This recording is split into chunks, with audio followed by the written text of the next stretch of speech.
Hello everyone, welcome to this digital project, which we go through the steps to construct a bond portfolio that can hedge the liability risk against the interest rate change. So suppose we are a bank of firm employees. Our bank or firm recently issued a liability like banks such as savings or firms that raise funds to do some project. So we have some liabilities. We set this liability to be $1 million with 2% coupon rate, 2% yield to maturity, which is our yield rate. Then the first day of the liability is March 14th. Well, this liability will due in 10 years later. So our payment frequency is 2 each year, which means we pay semi-annual interest.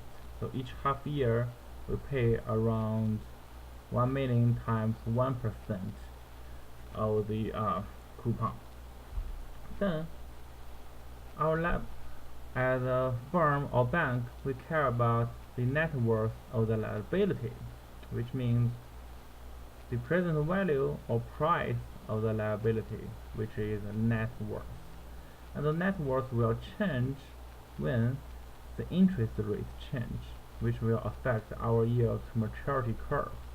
So let's see, if we have 5% increase in yield to maturity in future, we will have less liability in our balance sheet, which is a good thing. But if in future our balance sheet may also have increased liability, which is more liability if we have a lower interest rate in future. So that is not a good thing, because we have more liability now we don't want to pay. So one way to solve the problem is to construct a bond portfolio that has the same duration and convexity as our liability. Then with that bond we can hedge the interest rate, which means if we have more liability, our bond value will increase to cover it. So we don't worry about the interest rate. So this project is in order to go through this step by step to construct this bond portfolio. So now the first thing, before we begin, we need two preparations. First one, we need a solver, which is built in Excel. You can click your file options, then go to add-ins, choose this one, go click solver add-in and click OK. Then you should find your solver in data sheet. Then next thing is we need to we need an add-in that's called the SwimThinks XMR, which is a macro that can help us to calculate convexity, as the Excel don't have a built-in function to calculate it. So we need to do is go to that website and then download this one. After we download it, we can double click the macro and enable it, so we can calculate convexity now. So now we can go through this whole process. So the most traditional way to calculate the duration and NPV is just to try to discount all the cash flows the liability will occur. So as we pay semi-annual interest, we typically have 20 half year, which is 20 time period within 10 years. And as we first day of this liability is March 14th, the next coupon date should be 6 months later. So now we calculate the cash flow for each period. So for the first 19 periods, we only need to pay the interest, which is calculated as our principal times the coupon rate. And as the coupon rate is annual, so we need to divide it by 2 to get a semi-annual coupon payment, which is $10,000. And we drag down. The last period is kind of special because in that period we are not only paying back the interest rate, we are also paying back the principal, which is $1 million here. Okay. So now we can calculate our discount factor, which is simply compound the rate and divide, and then we let him to be the denominator. So what we do is 1 divided by 1 plus the yield rate. Again, as we are doing the semi-annual, we need to divide the yield to maturity rate by 2, and then we raise the power of time period, and then we drag down. We have our discount factor. Okay, so we have this all round numbers, which means we do something. So we can use F4 to fix the numbers or fix the cell we are using. Then we should have the correct number now.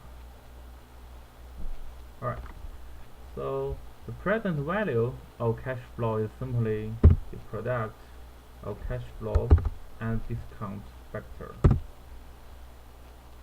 So we drag down again. So here is the present value of cash flow for each period. If we sum them up, it should be the total PV, or the price of the liability today. So we just do a simple sum of all these numbers. We should have, and our present value is 1 million, exactly same as the par value there. So this one due to we have 2% yield to maturity curve. And as we showed before, if we change the yield to maturity, this one can be discount or have a premium, which means higher or lower. Then we calculate the weight, which we can use to develop duration and convexity for the liability. So it simply is equal to the PV of this period divided by the total PV present value, and we drag down again. Don't forget to fix the number while stacking again. Right. So here are the weights. This one should sum up to 100. Then, so next step is to calculate duration and convexity. And first one, we calculated the quoted price, which is simply the present value divided by the par value, which is 100% now. So first duration is simply some product of time period and weight. Then this one again, because we are using semi-annual, if we want to annualize our durations, we need to divide by the frequency of payment, which is 2 now. Then we calculate this modified duration, which is simply as duration divided by 1 plus year to maturity. Again, when you divide it by the number of payments each year, so which means we are 2 now, we divide it by 2. If we have only annual payment, which is frequent of 1, we don't need to divide it. Now we divide it by 2 and have this modified duration. We can check the number whether it is correct by using the function from Excel. So for this one, duration have the settlement date, maturity date, coupon rate, yield to maturity, and frequency. We should have exactly the same number. And modify the duration, we can use duration to have, again, settlement date, maturity date, coupon rate, yield to maturity, frequency. Still the same number. Next step is to calculate the convexity. So convexity is kind of more complicated, but we can do that, like sum product times the weight with the t squared plus t, then divided by 1 plus, again, in our yield to maturity curve, then divided by 2. Again, not 2, it's just frequent level. Then we raise the power of 2. Again, because we are using the semi-annual, now we need to divide the square of the frequency again. Alright, so this is in your value here. So okay, so alright, so we should have a number here, which is our convexity. Because we have this add-in, we can check the number. So we do this spin convexity. So following this order, settlement date and maturity date, future value we can set is 100. Then coupon rate is 2%, yield to maturity 2%, and frequency is 2. Okay, it gives us the same number. So our duration are good, modify the duration are good, and convexity are good. So in next video we are going to calculate the proxy change, which is our change of value of the liability based on the duration and convexity.